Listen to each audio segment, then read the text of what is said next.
Hello everyone and welcome to the new discussion of this Geographic Information Systems course. And today we are going to discuss how to assess quality of a DEM.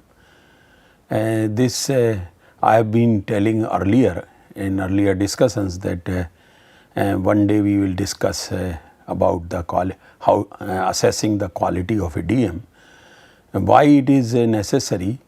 Because nowadays there are various options to generate digital elevation models, and various digital elevation models from generated using different remote sensing techniques or survey topo sheets have been made available on internet. Most of them are free of a moderate resolution DMs, and therefore whenever we employ either a interpolation technique for our own surface or for using a already available digital elevation models, then we must try to assess the quality of a DEM.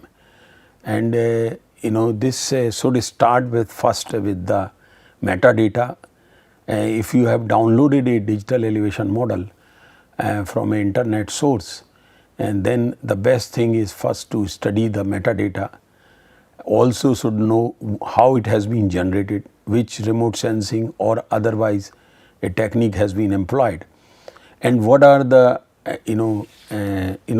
things which are may matter in future while in terms of accuracy. So in this as you know that whenever we go for these kind of generations, which is surface generation or in form of DEM, because it is not possible to visit each and every point on surface of the earth or part of the earth, and therefore some technique has to be employed which also involves your interpolation. And then as you know that when we have developed a spatial database on a GIS platform and we start analyzing things, ultimately we may go up to depending on our requirements, spatial modeling or for prediction, and that reliability of that prediction or modeling will definitely depend on the quality of source data, how good quality the data is, and questions are generally asked that what is the accuracy of your prediction.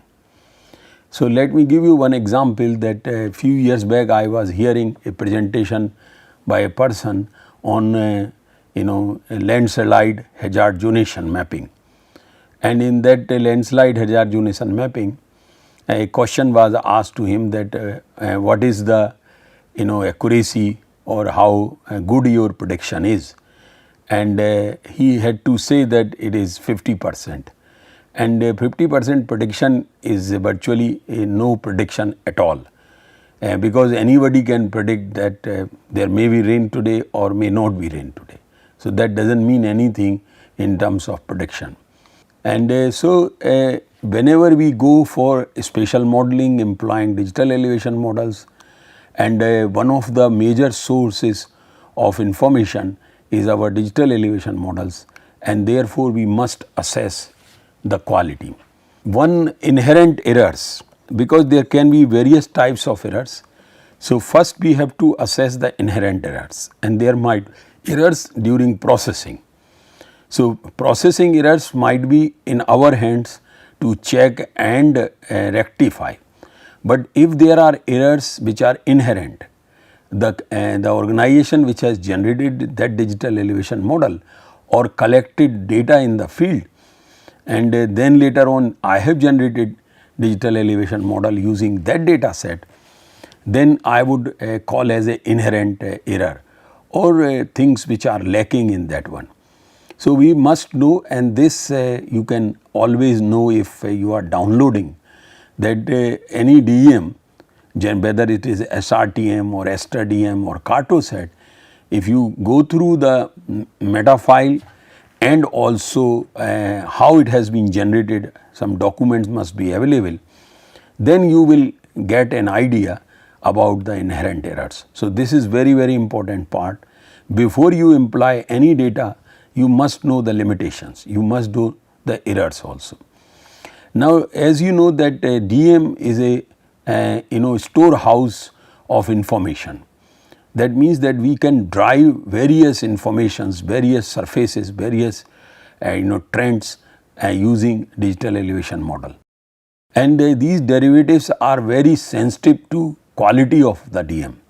So, if the quality of the DEM is poor, you can guess that what is going to be the results when I drive some data. For example, if a digital elevation model is having lot of errors, and if I generate a slope map or aspect map, then I cannot say with high level of confidence that my derivative using that particular DEM is very good or accurate. So, that is why this inherent errors really matters a lot, and therefore, generally you would find that many times people will just download the DEM and will never bothered about inherent errors. And this knowledge or the lack of this knowledge about the errors in a DEM still is not discussed much, neither on literature or in practice. People do not really bother, but that will make a huge difference in the confidence level of in your results. So, one definitely spend some time to assess the quality of a DEM. How you can assess? There are various ways one can assess, like errors in DEM can be very large when you are having shaded slopes. Also, because why on shaded slopes? Because if even if I am using stereo pairs or I am using INSAR based DEM, then in a hilly terrain, these shaded slopes where the illumination is not reaching, or because of orientation of that particular slope or valley may hinder data, and that ultimately may get reflected in terms of errors in a digital elevation model, and therefore, one has to be really careful about that. Sometimes when digital elevation models are generated for very flat areas, smooth terrain, featureless terrain, again there might be lot of errors. For example, if I am working in a desert area and there are not even dunes, then it becomes really very difficult, and that digital elevation model, no matter whatever the technique which has been employed, may also generate lot of errors. Similarly, if an area is fully covered with snow like in Antarctica or in North polar regions, then you may have a lot of problems in a digital elevation model. Now, this is another very important point, that the errors in a digital elevation model are spatially variable. It means that at some location the error may be different, at some location within the same file, within the same surface, that might be different. So, this is because of, as we have discussed about the shaded slopes. So, in some parts which do not have those shaded slopes, the errors may be less, but in the areas where you are having shaded slopes, error may be large. So, it is errors are spatially variable and spatially autocorrelated also. So, in that way it gives a problem about the errors in digital elevation model, and all these errors which we have discussed so far or discussing are inherent errors, because we do not have much control except knowing them, and if possible, if we can avoid a particular digital elevation model, if it is having too much errors, then it is there, but it is very difficult to correct those digital elevation model unless we ourselves are generating digital elevation. Now, while assessing the quality of a digital elevation model, one term we must also discuss here is about the uncertainty. So, they basically as you know, the DEM is a model and is a approximation of reality or abstract form of reality. And reality here is the terrain.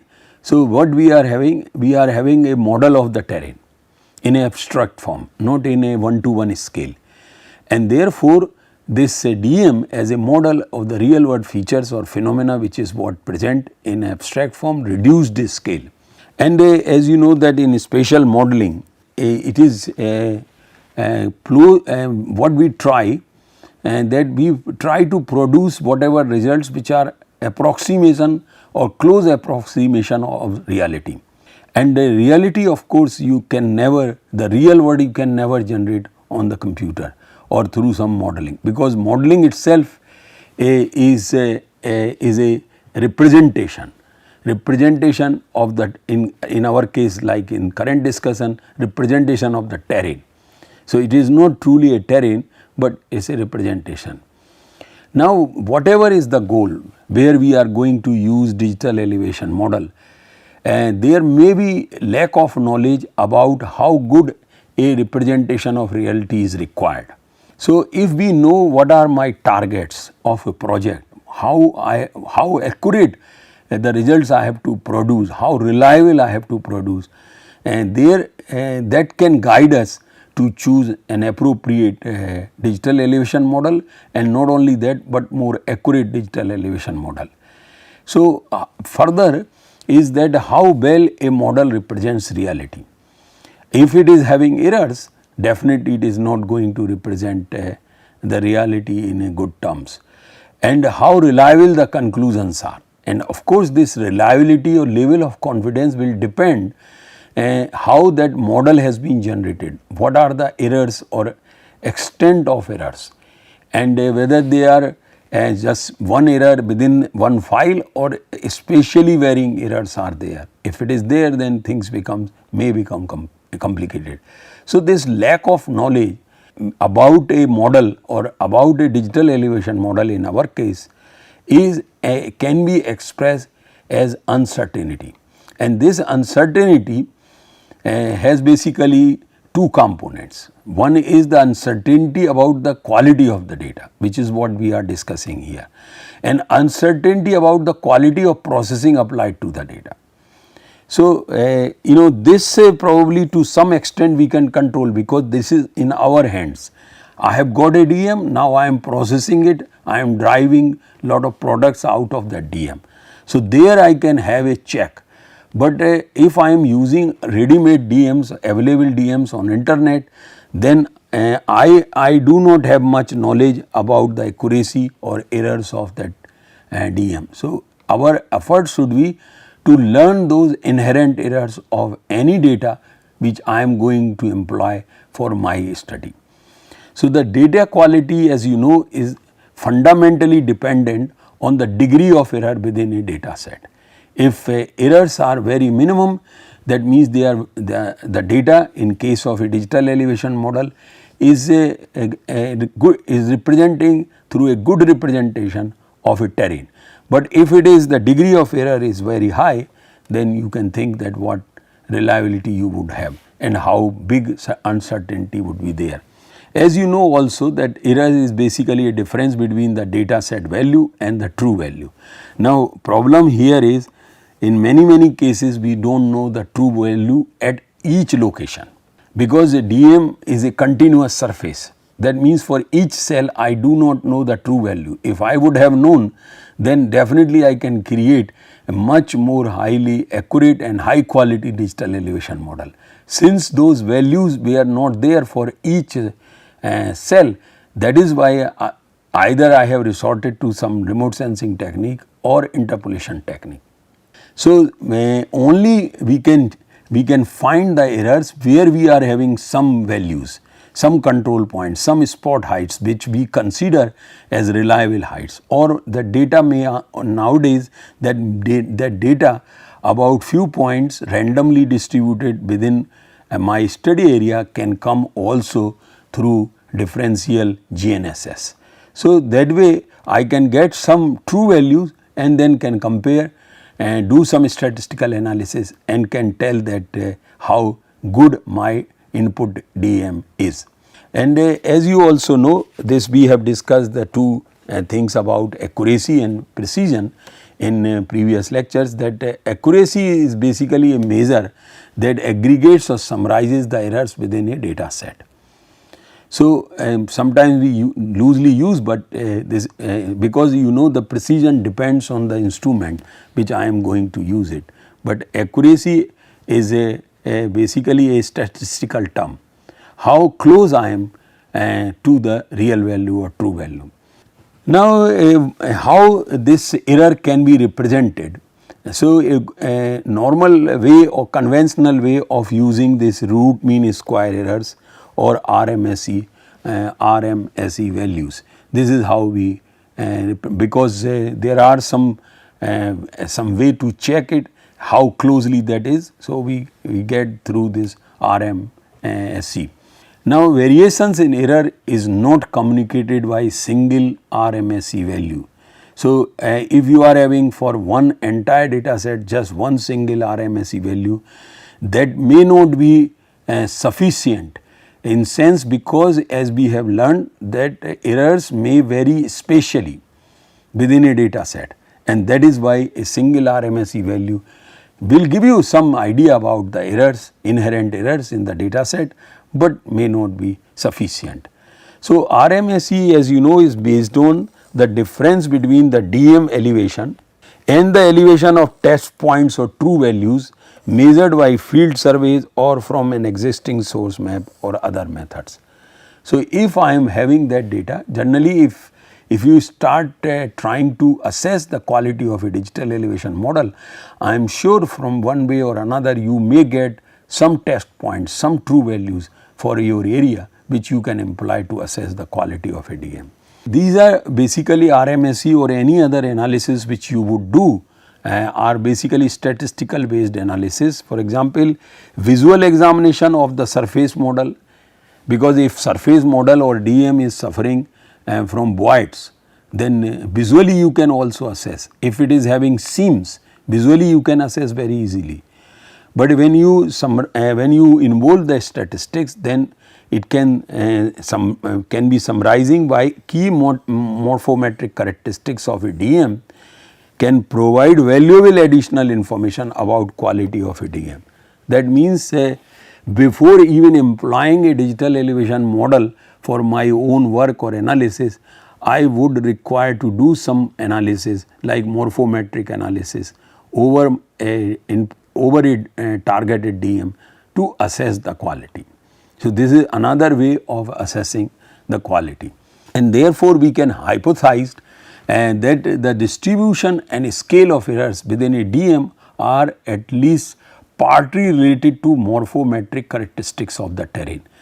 Because you know, when you are having a digital elevation model of a highly rugged terrain, then scenario can be very different. However, if you employ this morphometric analysis, you may get that idea about the errors which are inherent in that particular digital elevation model.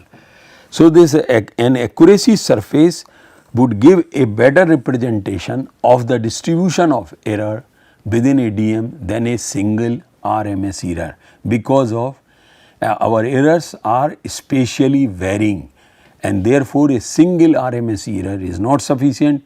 We need a surface which will tell us where the errors are more, where the errors are less. Very quickly I will go through the sources of DMs which are available to us, and we will also see that what are the errors associated with this. As you know, we have already discussed these things earlier. So, very quickly I will go that already available DMs may be USGS DMs which has been generated from toposheets, SRTM which is based on INSAR remote sensing technology, or self-made DMs also. So, from contours or point interpolation that we do. So, if we are employing a ready-made DM, then the best thing which we have developed in few years time, best technique rather I would say, is to get some elevation points, reference points, test points from some other source that may be independent source. What I mean is maybe from spot heights from Survey of India toposheets, or maybe from differential GNSS or GPS. Now, here I would like to mention that organizations like Survey of India and National Remote Sensing Agency NRSA, they are having a big library of these control points. They call as ground control point, and we discussed these ground control points when we have been discussing georeferencing.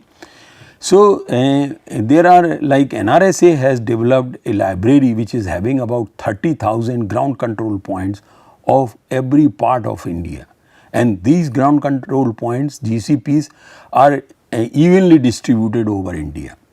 But unfortunately, it is that data set or that library is not open to us.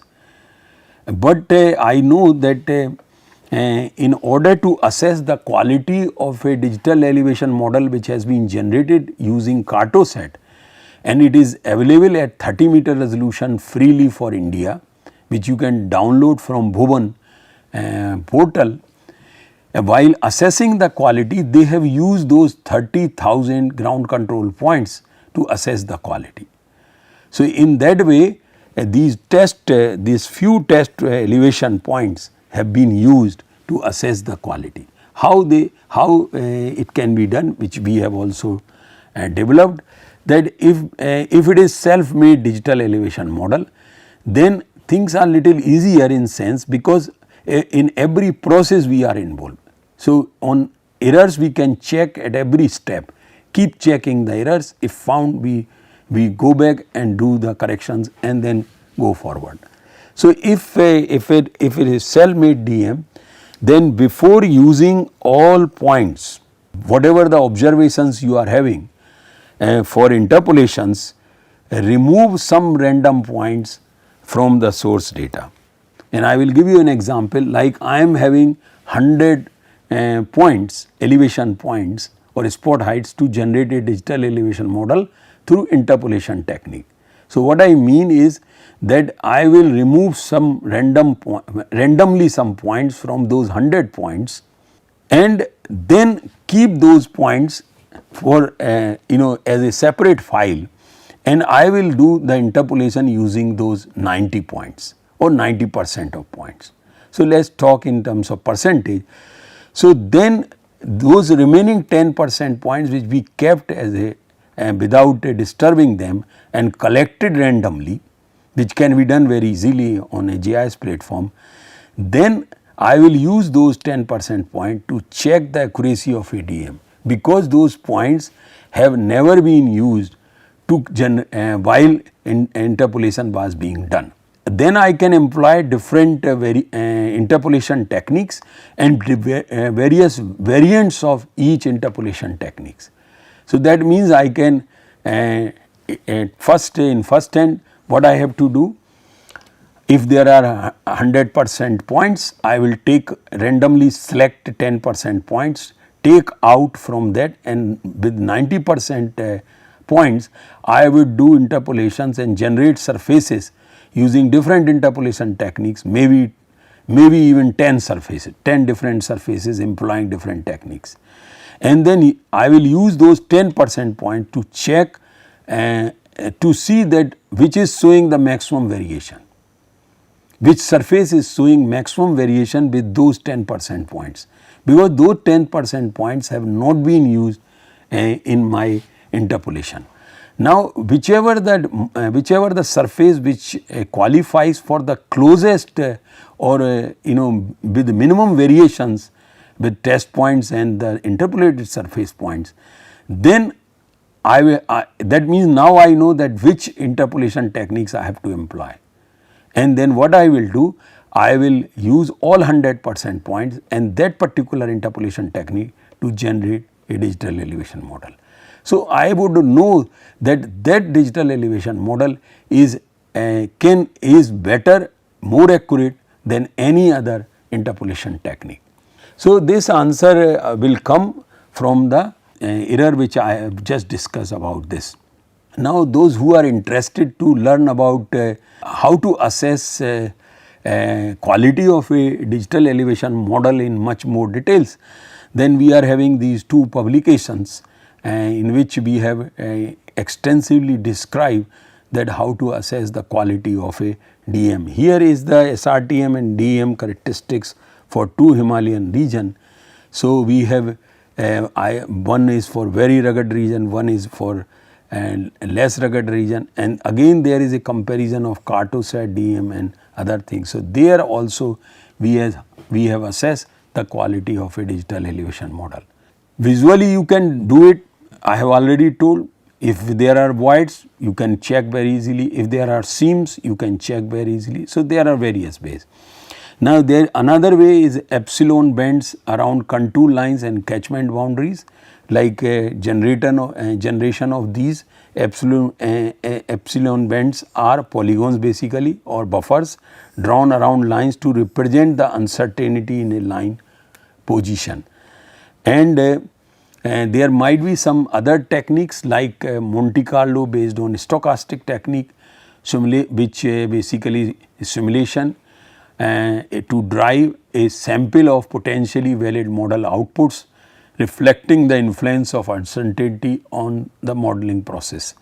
So, this Monte Carlo simulation is a basically computerized mathematical technique, very common to generate random samples data based on the some known distribution for numerical experiments.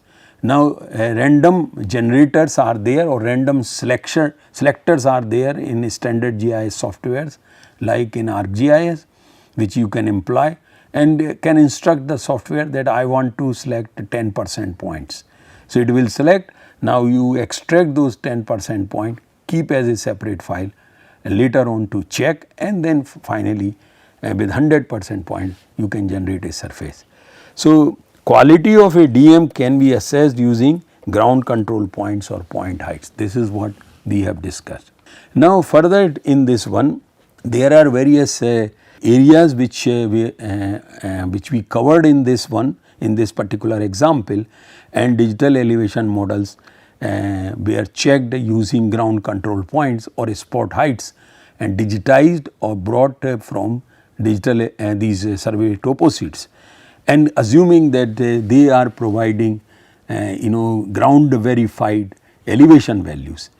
So, once we employed for 3 different types of terrain, highly rugged terrain and then moderately rugged terrain on the plain area, you can definitely find out that which digital elevation model is good.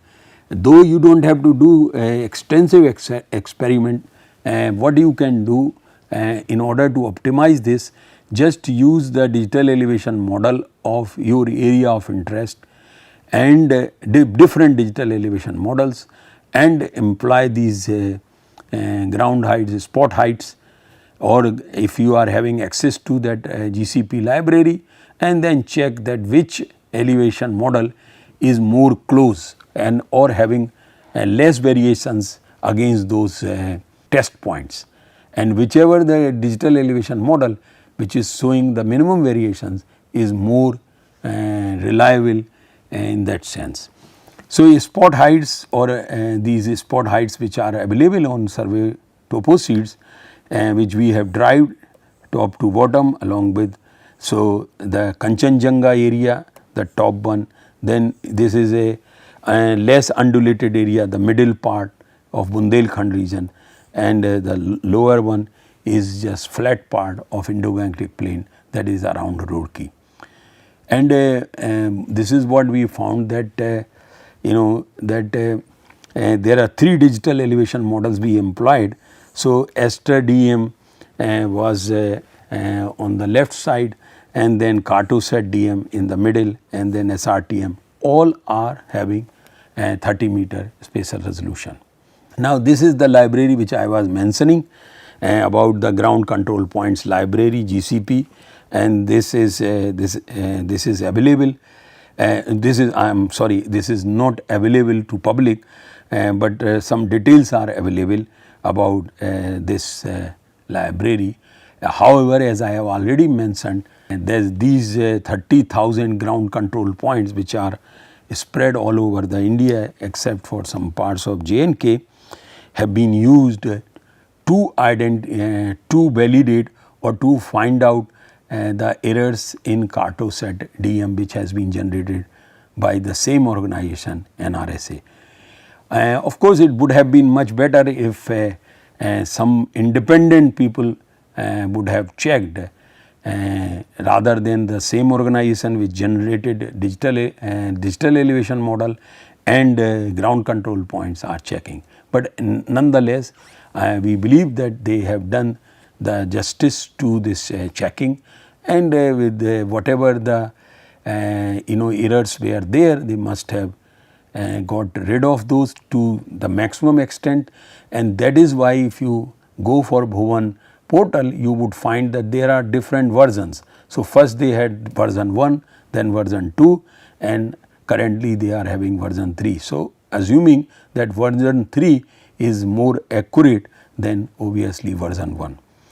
So, likewise one can really find out the errors. This is what they said when they have used the Cartosat and DEM, and see the difference in elevation.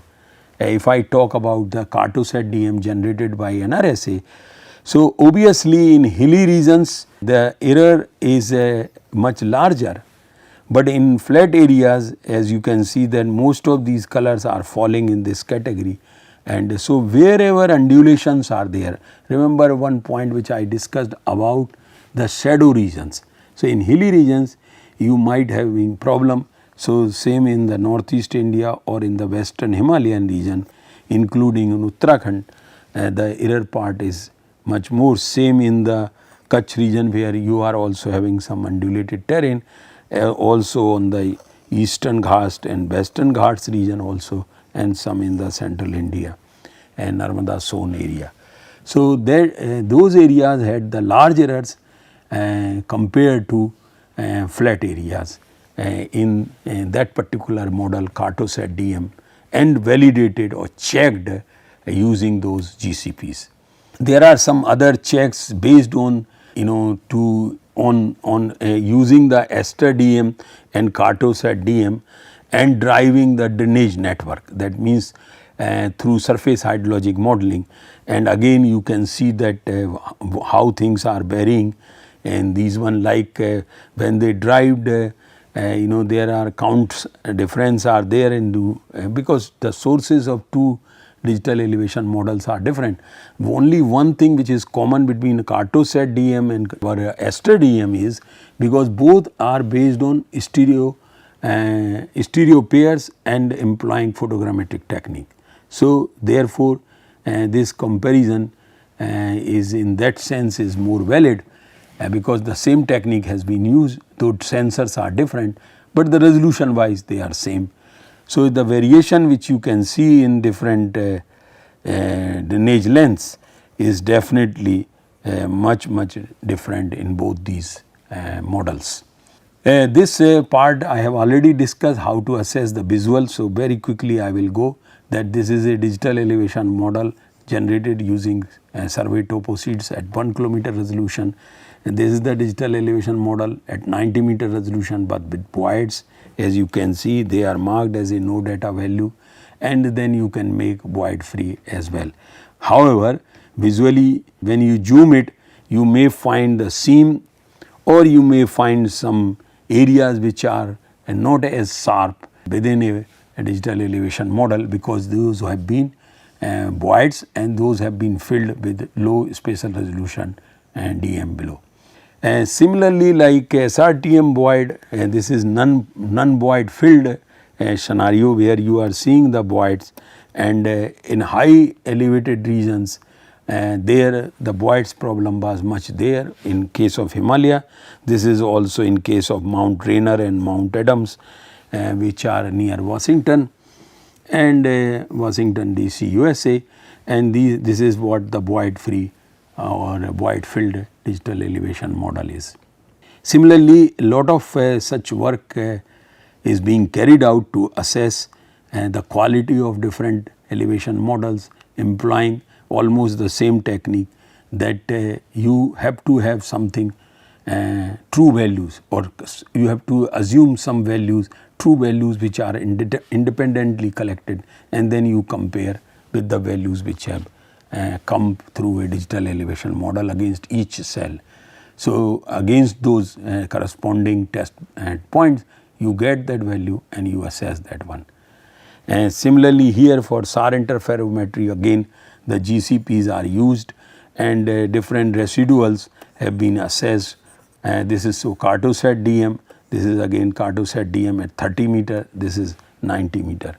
So what you can find that at 30 meter at some different locations the error is much bigger than in 90 meter. Similarly also at another location. So generally as you go higher in higher spatial resolution, the error may become larger. It depends on the terrain basically and the technique which has been employed to generate a digital elevation model. And same thing here. So the Cartosat, this analysis has been done, and as you can see this is not highly rugged like Himalaya, but this is Alwar region in Rajasthan. A visible image is there, and then you are having a digital elevation model, and so checkpoints which are shown here as yellow colors or your test points, and when you go through, this is how the number of IC or GCPs or ICPs are there, and you can keep checking the errors in meters. So various ways one can represent how errors are varying in a digital elevation model, and of course RMSE will give you overall picture, but not the spatially varying errors present in a digital elevation model. So finally we come to end of this discussion. The important point which we have to carry, and that is we have to differentiate between inherent errors and also errors generated through our processing. We may not have much control over inherent errors, but the knowledge is very much required, because our reliability of results or level of confidence will definitely depend on inherent errors. Second type of errors, the processing errors, we have to be, which is in our hands, and at every stage we can keep checking, keep finding the errors if at all, and if they are there, correct immediately, then move forward. So with this I end this discussion. Thank you very much.